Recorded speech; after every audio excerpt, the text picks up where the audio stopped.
Like you'd be top tier. You'd be in this upper echelon of trading. How's it going, everyone? Welcome back to another video. Today is July 16th, Sunday. We're going to be reviewing the previous week's trading, July 10th, and I'm going to be going through how the monitor performed, as well as some takeaways from this past week, and maybe some stuff I'm going to look to start implementing um, going forward.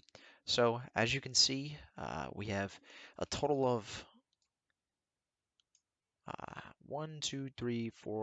5 wins with one loss. So we're delivering about 83% last week. So one thing I want to cover is in my back testing, I actually noticed that before 9:30 open, we're actually at about a 50% win rate. So anytime you take a trade before 9:30, due to data, you have a 50% a chance to win that trade. So going forward, I am actually not going to be taking any trades using this model before 9:30.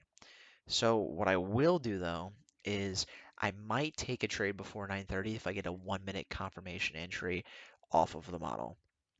And I'll make a whole nother video going to that and why that potentially saves me from losing the trade and how that can differentiate from just taking the straight up 5 minute model. So all of this data you're looking at right now is from this past week after 9:30. So we had 5 wins, one loss, 5 out of 6 at 83% win rate. We have the results. If you were to take five micro contracts on every single trade, your total summary would add up to $556.25 with one loss at $68.75. And this is if you just take your five handles every single time. So this is not catching tops or bottoms by any means. There's obviously a ton more room for profits. All of these trades ran a lot more than five handles, so that margin could have been even double if you were to catch near the top or bottom of one of those trades. So by no means is this a cap on your profit or anything like that. That could vary with the amount of contracts you trade or if you catch more handles. But for me personally, I'm looking to at least take partials at five handles, so I just want to get a good estimate of five handles every single trade. So what I want to dive into next is the time of our entries. So as you can see, we had one, two, three, four, 5 of our 6 entries in the New York AM and one entry in the New York PM. So uh, I mean that just goes to show you that a lot of these entries are happening in the mornings when there's a lot of volume in the market. In the afternoon, we tend to die out. So we don't really take out those AM session highs or lows. A lot of times the session high or low for the AM session puts in the high or low for the day. So we don't typically get a retracement or takeout or rate of the New York AM session, the PM session. And that's not just this week. That's looking at past data through the whole model since I've been using it.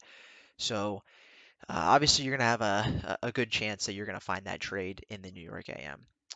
The next thing I wanted to run through is the fact that we got 2 entries on Friday using the model, and I just made a video on those 2 entries. If you haven't watched that yet, go back and watch that video. Those entries are very sneaky. They're very good entries, and if you caught those, then you would made some good money. So next thing I want to look at is the data. So I have data logged here on Monday, Wednesday, Tuesday.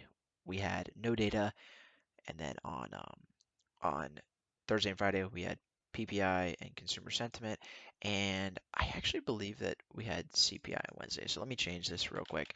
So my apologies on that. We had CPI on Wednesday, PPI on Thursday, and consumer sentiment on Friday. And another reason why I don't fully want to give up on the prior to 9:30 entries is because this week was a trend week. So anytime we took out a session high prior to 9:30 and it was a short, we're most likely going to get stopped because 9:30 is going to drive us higher and higher in price because we're trending up. So that's why I don't fully want to give up the prior to 9:30 entries, but that will be something I'll be more cautious going forward and looking to see if we can get those 1 minute confirmation entries. And like I said, I'll make a whole nother video going over 1 minute confirmation entries at a later point.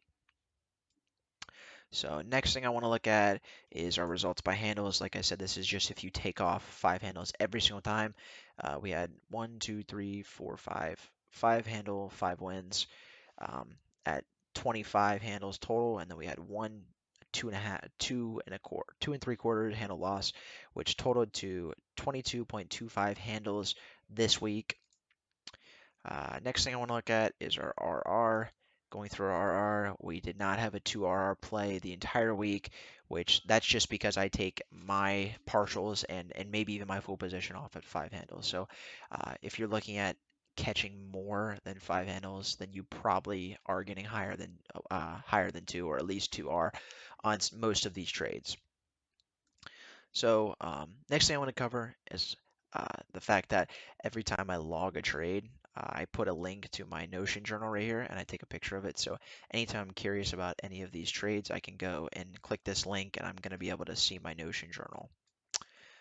And I guess this kind of turned into a video of how I log my trades as well, which is okay, because that's a video that I wanted to do as well. But just a real quick recap of the model and some key points here just to wrap up the video. 83% win rate last week, 6 total entries after 9:30. Uh, Data on 3 of the days. CPI was a huge data day for us. Um, Bullish trend this week, so we didn't really catch very many shorts. As you can see, we had one short, one short entry when or one long entry when we took out the session low. So we were able to snag some of the trend on the Friday afternoon, and total profit of 556.25, trading 5 micros and taking the full position off at five handles. And again, this is not live trade. This is just back testing for the sake of consistency at taking those 5 micros at five handles every time. Total handles of 22.25. And here's your stop losses. You can look at that if you'd like. But overall, going into this week, I'm going to be more cautious again, like I said, of that 9:30 entry, of the prior 9:30 entry. One thing I wanted to say was that I definitely will not take an entry right at 9:30 on any occasion, because that is where the ton of volume gets dumped in the market. All the traders, all the barriers are open, so everyone can get in the market, and I don't want to get hit by the gamble of which way 9:30 open is going to go. It could either run towards our trade or run the opposite direction, and that's not something that I'm willing to take on the risk for. But nonetheless, a good week for the model. Looking forward to seeing how we perform next week, and I will be making videos coming this week. Going to be doing market recap videos as well as going through that confirmation entry idea that I talked about and giving you guys some data points on that. But I wish everyone a good week of trading. Be sure to like, comment, and subscribe, and follow me on Twitter. That's Nux Trades, spelled exactly like my YouTube channel. And I post market recaps on there every single day, as well as advice on the model and different things I'm thinking about daily, and how to improve myself as a trader. So I appreciate you guys for watching. Tune in to the next one. We will be back soon. As always, good luck trading and keep going.